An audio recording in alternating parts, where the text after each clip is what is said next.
الرحمن الرحیم۔ السلام علیکم and good morning, how are you students? مجھے امید ہے کہ آپ سب خیریت سے ہوں گے۔ آج ہم یہاں پر اسلامیات کی کلاس کے لیے ہیں۔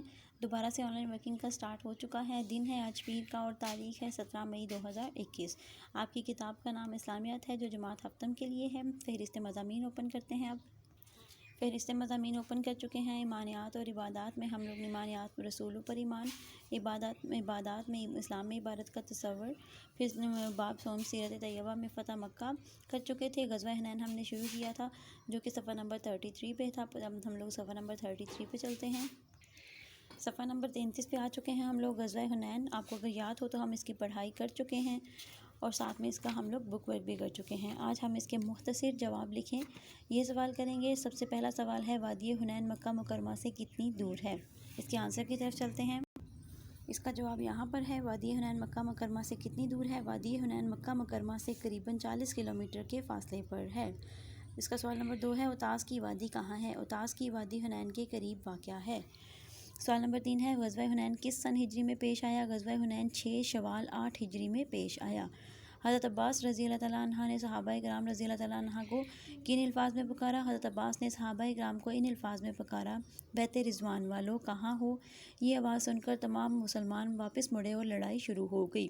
غزوہ حنین میں بنو ثقیف کے کتنے آدمی مارے گئے؟ غزوہ حنین میں بنو ثقیف کے 70 آدمی مارے گئے۔ اب ہم اس کے بڑے سوالوں کی طرف، تفصیلی سوالوں کی طرف چلتے ہیں۔ یہاں پر ہے تفصیلی جواب لکھیں۔ سوال نمبر 1 ہے قبیلہ بنو حوازن کے سردار نے اسلامی لشکر سے جنگ لڑنے کے لیے کس طرح تیاری کی؟ اس کا جواب جو ہے وہ ہمارا صفحہ نمبر 33 پر ہے، جو پہلا ہمارا پیراگراف ہے۔ حنین مکہ مکرمہ سے تقریباً 40 کلومیٹر کے فاصلے پر ایک وادی ہے۔ یہاں پر موجود قبیلہ بنو حوازن اور ثقیف اپنے آپ کو بہت طاقتور اور بہادر سمجھتے تھے اور اسلام کا غلبہ پسند نہیں کرتے تھے۔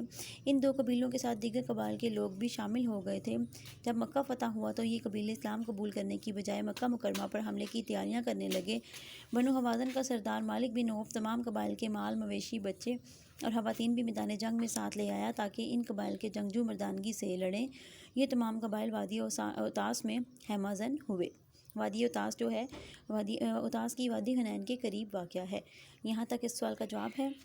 آگے ہم اگلے سوال کی طرف چلتے ہیں۔ سوال نمبر 2 ہے غزوہ حنین کی ابتدا میں مسلمان کیوں پسپا ہوئے؟ اس کا جواب ہمارا صفحہ نمبر 33 پہ ہے، جو دوسرا پوائنٹ تھا اسلامی لشکر کی حنین کی طرف پیش قدمی۔ اس کا دوسرا پیراگراف یہاں سے۔ اسلامی لشکر رات کے وقت وادی حنین پہنچا۔ مالک بن عوف پہلے ہی اپنا لشکر اس وادی میں اتار کر مختلف جگہوں پر پھیلا اور چھپا چکا تھا۔ مسلمان دشمن کی موجودگی سے بالکل بے خبر تھے۔ مسلمان آگے بڑھے۔ بنو حوازن کے جنگجوؤں نے اچانک مسلمانوں پر تیروں کی بارش شروع کر دی۔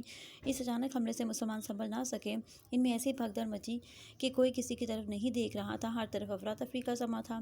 یہاں تک کرنے کے بعد آپ لوگ صفحہ نمبر 34 کی طرف جائیں گے اور اس میں یہاں پر جو آیت قرآن پاک کی آیات کا ترجمہ ہے وہ بھی اسی سوال میں شامل ہیں۔ خدا نے بہت سے موقعوں پر تم کو مدد دی ہے اور جنگ حنین کے دن جب تم کو اپنی جماعت کی کثرت پر غرور تھا تو وہ تمہارے کچھ بھی کام نہ آئی اور زمین باوجود اتنی بڑی فراخی کہ تم پر تنگ ہو گئی۔ پھر تم پیٹھ پھیر کر پھر گئے۔ پھر خدا نے اپنے پیغمبر صلی اللہ علیہ وآلہ وسلم اور مومنوں پر اپنی طرف سے تسکین نازل فرمائی اور تمہاری مدد کو فرشتوں کے لشکر جو تمہیں نظر نہیں آتے آسمان سے اتارے اور کافروں کو عذاب دیا، اور کفر کرنے والوں کی یہی سزا ہے۔ مجھے امید ہے کہ آپ یہ سوال اپنی کاپی پر بھی لکھیں گے اور ان کو اچھی طریقے سے یاد بھی کریں گے۔ اوکے، ٹیک کیئر، اللہ حافظ۔